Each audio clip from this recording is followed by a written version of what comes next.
मनुष्य के जीवन में कुछ समय ऐसे आते हैं जब मेहनत के बाद भी सफलता नहीं मिलती है।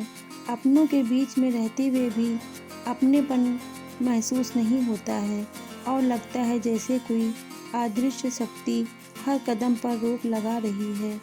ज्योतिष में इस अवस्था को काल सर्प योग कहा जाता है। यह मनुष्य के जीवन में कब आता है और इसके विशेष उपाय क्या हैं? बहुत समय पहले की बात है। एक विद्वान ज्योतिषाचार्य के पास एक युवक आया, आंखों में प्रश्न, मन में निराशा।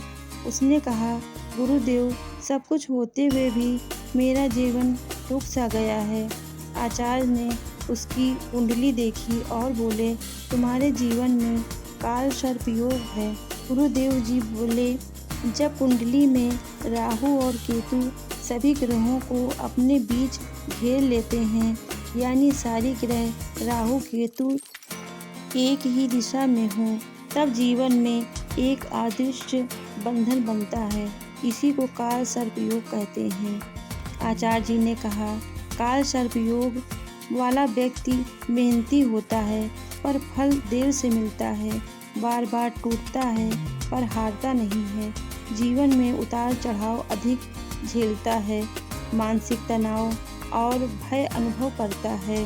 पर याद रखना, यह योग कमजोर आत्माओं को नहीं मिलता है। युवक चकित रह गया। गुरुदेव ने आगे कहा, काल सर्प योग पिछले जन्मों के अधूरे कर्मों का संकेत है। यह दंड नहीं, सुधार का अवसर है। जैसे सांप अपनी केचुली बदलता है, वैसे ही यह योग मनुष्य को अंदर से बदलने आता है। हर काल सर्प योग जीवन भर समान नहीं रहता है।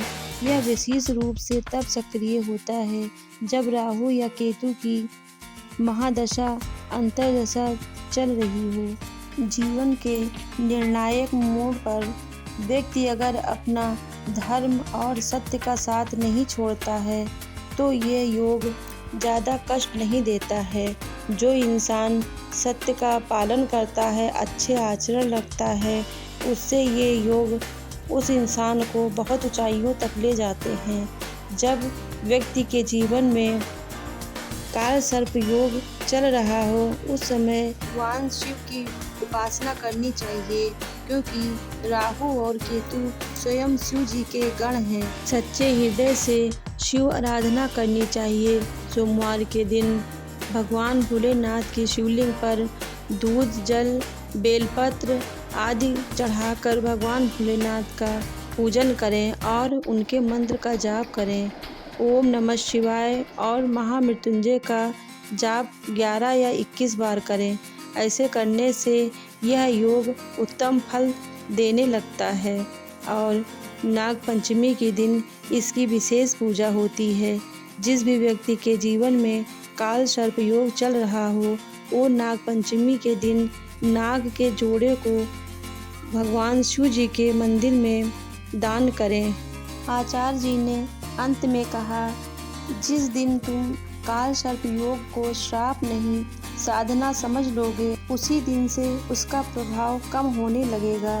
काल सर्प योग डराने नहीं आता है, जगाने आता है, तोड़ने नहीं निखारने आता है। और जो इसे पार कर लेता है वही व्यक्ति असाधारण बन जाता है। याद रखिए, हर सांप विषैला नहीं होता है, कुछ कुंडली की रक्षा भी करते हैं। अगर आपको यह जानकारी अच्छी लगी हो तो वीडियो को लाइक कर चैनल को सब्सक्राइब करें और कमेंट में जय महाकाल जरूर लिखें।